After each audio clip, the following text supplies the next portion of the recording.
Hi, Rob Allen here with Truck Mount Forums, and today I wanted to talk about the latest edition or the upgrade of the Dang Pro wand. It still has all the same great features. It's got a swivel head, it's got a 2-inch tube which is made of titanium, so it's nice and lightweight.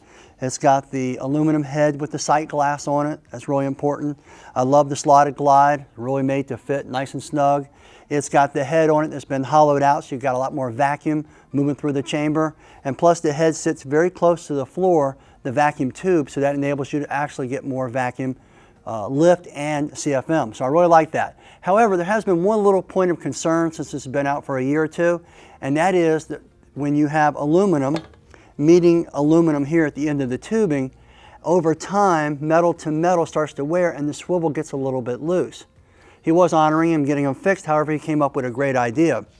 He came up with a needle bearing, and I really like it a lot. Notice you have the needles, and you're going to see it a lot closer when I show you how to assemble it in just a minute.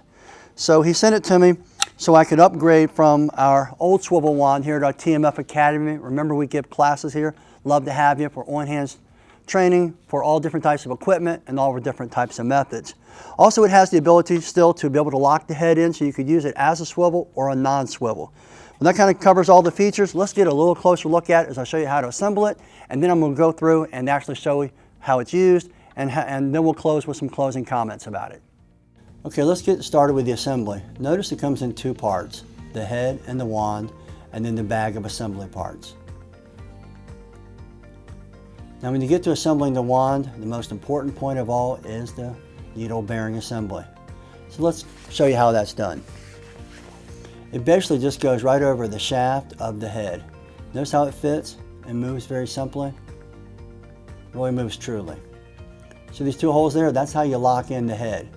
By turning this into position, you can take these two screws here. I'm just giving you a demonstration because later on we're going to do it without that when we're assembling the whole head. You don't want those assembled. You want to put your O-ring in place. Do not forget your O-ring. Then slide your bearing right over top of it. All right, now let's go ahead and take these back out because remember, this locks the head assembly in. You also want to take the bearing off, but don't forget about your gasket. Remember where that gasket goes. That's very important. You see the screw holes here? That's where your little small screw is going to go to attach the wand head to the wand tube assembly. There's 6 of those. I like to put them in place ahead of time. Notice the 6 holes here that correspond? Okay, I like to slide the bearing in first ahead of time. Then I'm going to move the head closer to it, and I'm going to get one screw started. Remember, you're just kind of working with your finger, this way you don't strip them, and start another one.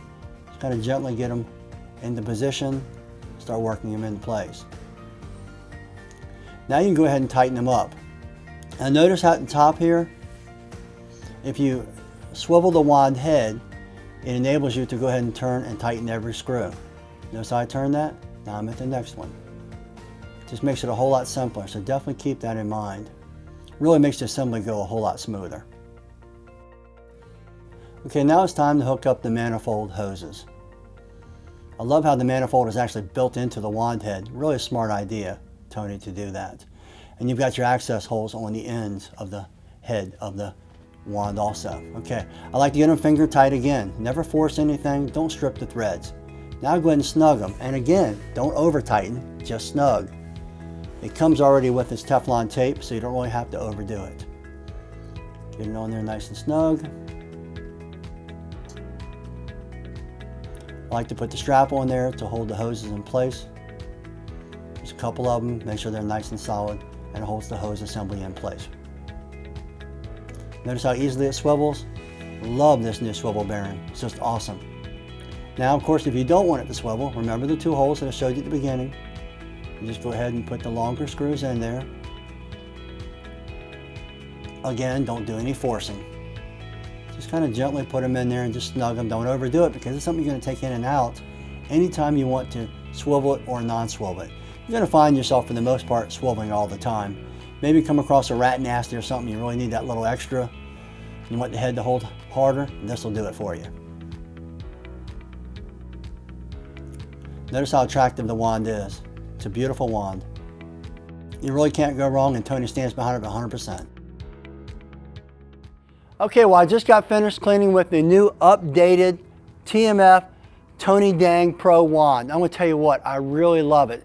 True, it still has the 2-inch tube, it still has the ergonomic handle, it still has the hollowed out head along with the sight glass. All those things are great and makes it a fantastic wand. However, I truly love the swivel. If you get a chance to upgrade yours, definitely do it. Or if you get a chance to buy this wand, definitely make this choice. It's a great wand, very simple and easy to use, and you can get on the furniture, you can swivel, or you can lock the head in. All those features are fantastic about it. On top of it, if you don't mind, if you would subscribe to our YouTube channel or join our forum if you haven't already, the Truck Mount Forums, or our Facebook channel, I really appreciate the support. Well, I'm Rob Allen. Have yourself a great day.